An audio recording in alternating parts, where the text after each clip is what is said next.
Күнделікті бір күн қайталана береді. Еш өзгеріс жоқ, бүкіл уақыт тек телефонда.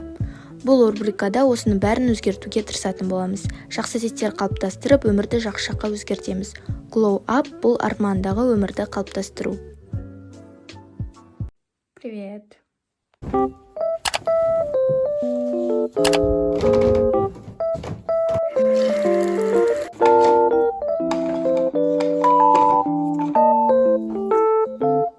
Достар, мен зумнипаст екен деп мынаны аузыма салып қойдым. Сөйтсем бұл мынау типа гель для бритья екен.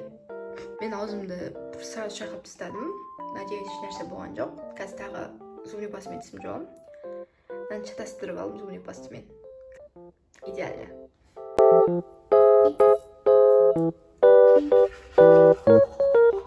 Күнге күйіп кеткен Гүлнар. Менің бетім қазір қап-қара болып тұр. Өйткені біз алдында 9 майға бір іс-шараға дайындалып, және сол іс-шара өтті. Сол кезде таңертеңнен кешке дейін күннің астында тұрғанның әсерінен осындай бет заработала. Бірақ қазір бұл жайлы емес, басқа нәрсе жайлы айтқым келген негізі. Мен бүгін сағат 12:30-да тұрдым. Негізі кешке түнде ұйықтайтын кезде сағат 8-де тұрамын деп ойлап будильникке қойып жатқанмын. Бірақ көріп тұрғандарыңыздай мен 8-де тұрған жоқпын. Қазіргі таңда ұйқыны дұрыстау өте маңызды болып тұр, себебі ұйқыны дұрыстау керек. Өйткені дұрыс емес ұйқы ол өте жаман. Сол себептен мен болашақта ұйқыны дұрыстауға өте қатты тырысатын боламын. Бүгін демалыс, негізі сабақ емес бүгін. Ал негізі сабаққа күнде 7-де 7:30 сондай кезде тұрамын. Бірақ оның өзінде кейде ұйықтап қаламын. Сол себептен бәрібір ұйқыны дұрыстау керек. Ал қазір кеттік, завтрак ішейік.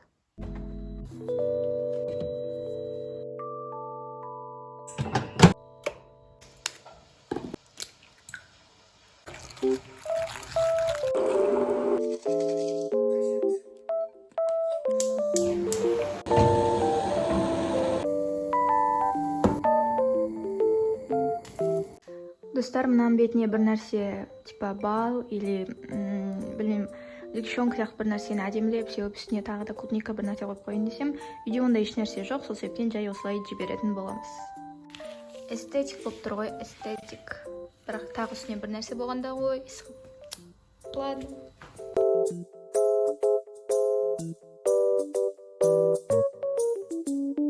Мен қазір уборка жайлы кішкене нәрселер айтқым келіп жатыр.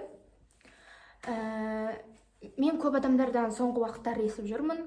Уборка жасау арқылы стрессімнен арыламын, немесе уборка жасауға маған ұнайды, уборка маған медитация секілді деген сияқты нәрселерді көп естимін. Сондай нәрселерді естіген кезде менің қатты жылағым келеді, себебі менде уборкамен ондай отношение жоқ.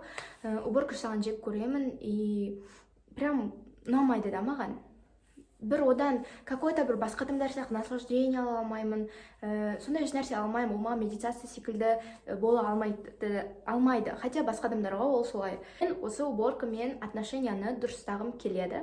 Кеше уборка жасадым, және мен уборка жасап жатқан кезде только бір нәрсе туралы ғана ойлаймын.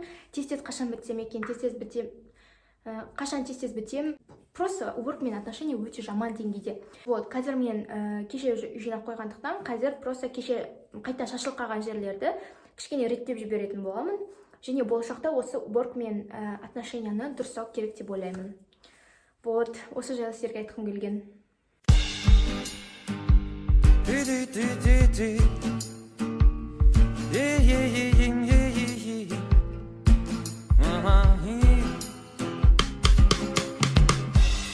Мамырдың айлы түні, кеудемесіңді көк шөптің түтіні. Болу керек еді мен бір күні болса, жүргенімде бір күлі.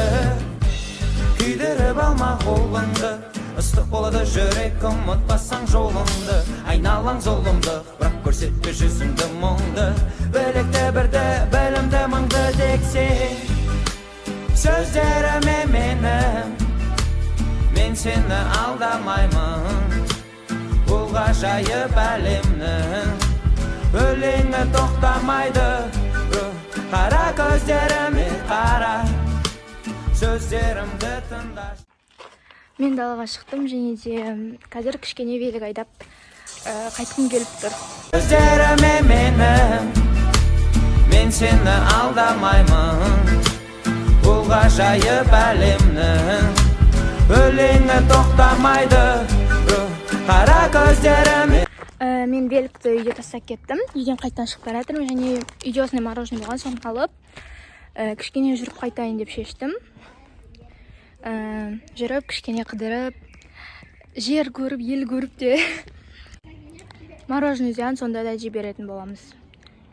Өйткені біз мороженое жақсы көреміз. Менің өзім жалғыз қыдырып ішім пысып жатыр. Бәрі подушкалармен жүр, ал мен өзім жалғыз жүрмін. Поэтому одиночество, да. қара сөздерімді тыңдашы. Мен соңғы рет осы кітапты оқыдым, осыдан шамамен 1 ай бұрын. Және ешқандай кітап оқымағаныма уже 1 ай болды. Және уже жаңадан кітаптар оқып бастау керек. Яғни кітап оқу деген әдетті қайтадан жаңартып, қайтадан іске асыра бастау керек. Өйткені ол маңызды деп ойлаймын. Достар, негізі кітапханаға барып қайту керек болған. Пока мен оқитын кітап жоқ болып тұр. Сол үшін кітапханаға барып кітап алып келу керек. Наверное, ертең барамын, егер кітапхана жұмыс жасаса. Бүгін 9-ы болғандықтан, яғни бүгін жеңіс күні мейрам болғандықтан кітапхана жұмыс жасамайды деп ойлаймын. Бірақ барып көрген жоқпын, бірақ скорее всего жұмыс жасамайды. Сол үшін барған жоқпын, бірақ ертең ар күні кітапханаға барып кітап алу керек. Өйткені менде қазір үйде оқитын кітап жоқ болып тұр, и кітапханадан алатын боламын. Бүгін мүмкіндігінше интернеттен қарап көретін боламын, бірақ маған олай ыңғайсыз. Сенің жалғыз анашың көріп сені толғайды.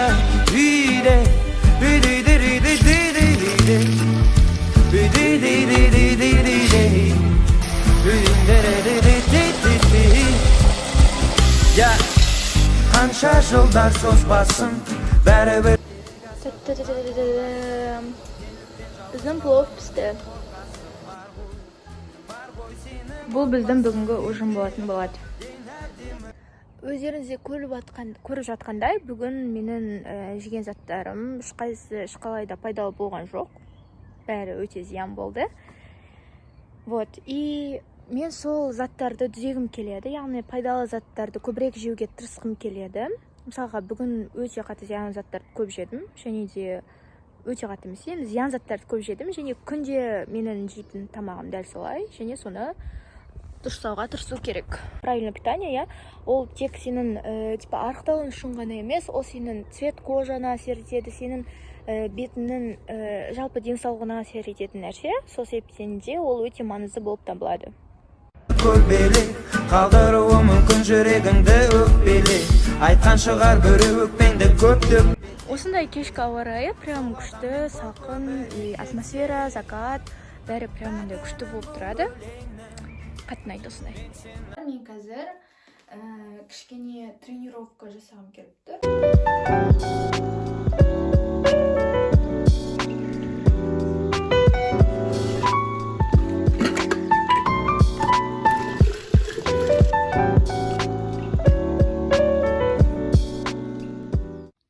Менде арнайы тренировкаға арналған кілем жоқ болғандықтан, мен оны осындай қарапайым бөлмемде кілемде істей беретін боламын.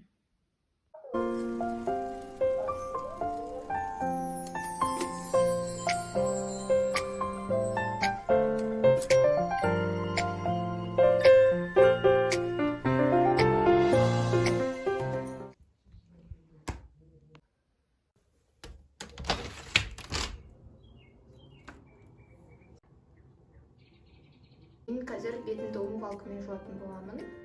Бізде осындай умывалка, бай көрсетсем де болады. Мен қолмен жуам, өйткені менде арнайы жууға арналған нәрселер жоқ.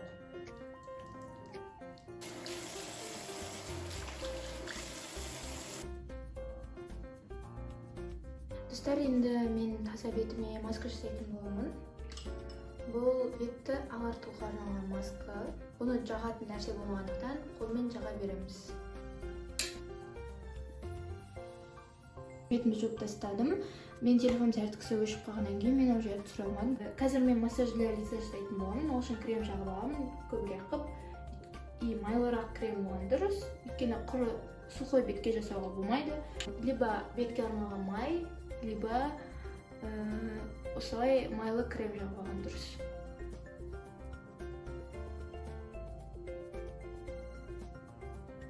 Массажды только массажный линиямен жасау керек. Өйткені массажный линиямен жасамаса, наоборот, бетті құртып алуға болады.